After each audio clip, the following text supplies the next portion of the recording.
It's time for SHL News. So we just finished off Week 5. In our first game this week, we had the Sukhumvit Spitfires versus the Aware. The Sukhumvit Spitfires came into the game desperate for a win. They had a strong showing in Week 4 against Hooters Nana, but just couldn't pull off the win in the end, which made it their third loss in a row. The Sukhumvit Spitfires have been struggling to put a team on the ice, and losing one of their top players in Jeff McIntyre after the first week to an injury has made it really difficult for them. During the holiday break, the Sukhumvit Spitfires acquired Donny Kerfoot to replace Jeff. Aware came into this game with a hard-fought loss to Sports Corner Titanium right before the break. But in their third game of the season, they shut out the Sukhumvit Spitfires, and they were looking for another strong showing against them. The first period saw the Spitfires get on the board early at 16-10 with a goal from Scott Murray, which was assisted by Dave McBurney. Aware answered back at 14-15 with an unassisted goal from Devin Michael. The Spitfires scored two more goals in the first period. The second came at 11-10 by Obe, which was assisted by David Bohr. And the third was an unassisted goal at 8 minutes by Donny Kerfoot. Aware got their second goal with 1:30 left in the first period coming from Darren Boodle, which was assisted by Devin Michael. Aware tied it up in the second period at 6:30, with Darren scoring his second goal, which was assisted by Patrick Lundbeck.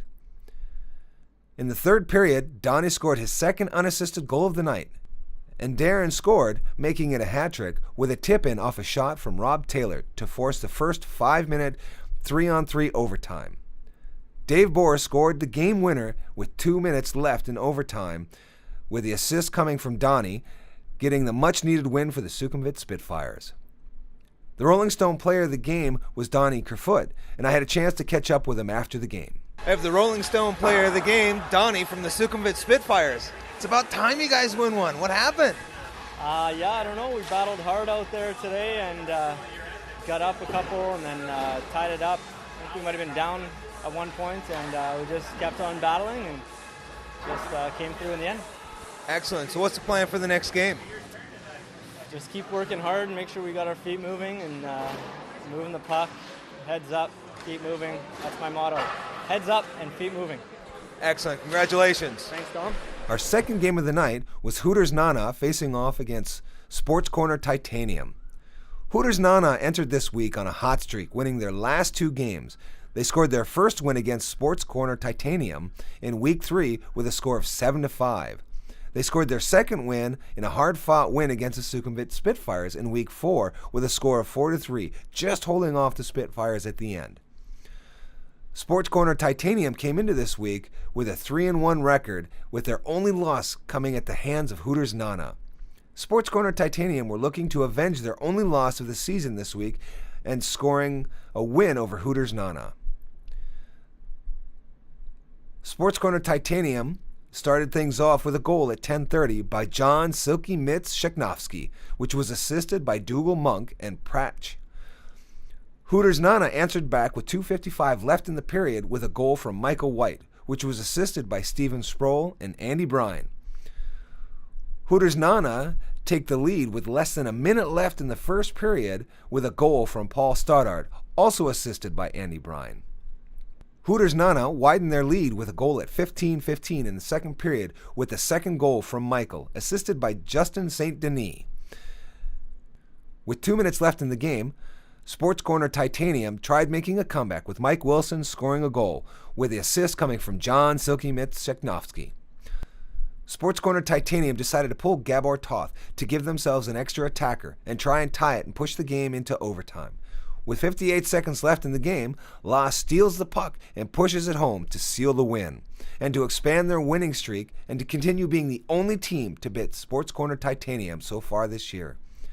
Dream of Hooters Nana had a great returning game with only allowing 2 goals out of 19 shots and scoring the Rolling Stone player of the game. We have the player of the game, Dream from Hooters Nana. Congratulations. Thank you. Okay, so you guys got 2 games against the Sports Corner Titanium. What's going on? Yeah, that's nice, but that's the last game I did not play because I have a injury and have another one play for me. Okay. Yeah, the nice one. That's a very nice game. I heard from my teammate that they play very well and have a good score. Okay. Excellent. Well, congratulations. Thanks a lot. Thank you.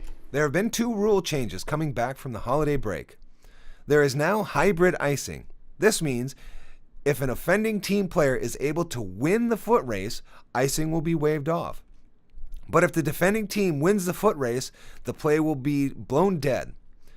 The official wording is, for the purpose of interpretation of the rule, there are 2 judgments required for icing the puck.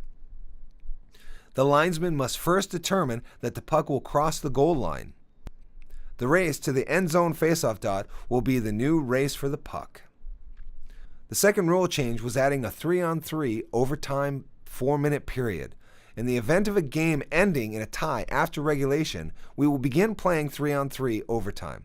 The procedure will be that there will be no break after regulation and begin 4 minutes of 3-on-3. If still tied, we will commence immediately with a shootout. The shootout will begin in a sudden death format from the start. The first round where one team scores and the other misses, and the game is over. There will be no Oshie rule. This means every dressed player will be required to shoot before one player can attempt his second shot. Going into Week 6, our first game is Aware facing off against Hooters Nana. Aware will be looking to break their losing streak with a win against Hooters. To do this, Aware will need a strong game from Devin Michael and Darren Boodle, as well as top-notch goaltending from their goaltender Yves. Hooters Nana will be looking to continue their 3-game win streak by avenging their 7-2 shellacking loss from the Aware. Hooters Nana will need Dream to remain strong between the pipes next week, as well as a big game from their point leaders Justin, Paul, and Steven. Our second game of the night will be Sport Corner Titanium facing off against the Sukhumvit Spitfires. The Sport Corner Titanium will be looking to make up for their loss against the Hooters Nana by keeping their win streak against Sukhumvit Spitfires going. To do that, Gabor will need to be on his game to be able to stop the quality point makers on Sukhumvit Spitfires.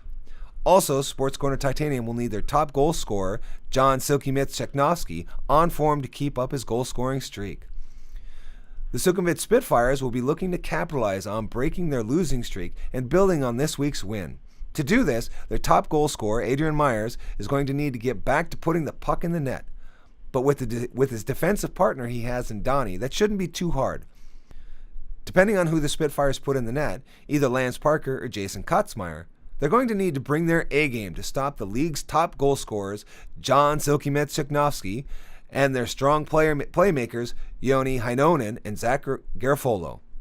That's all for this week, and I'll see you at the rink.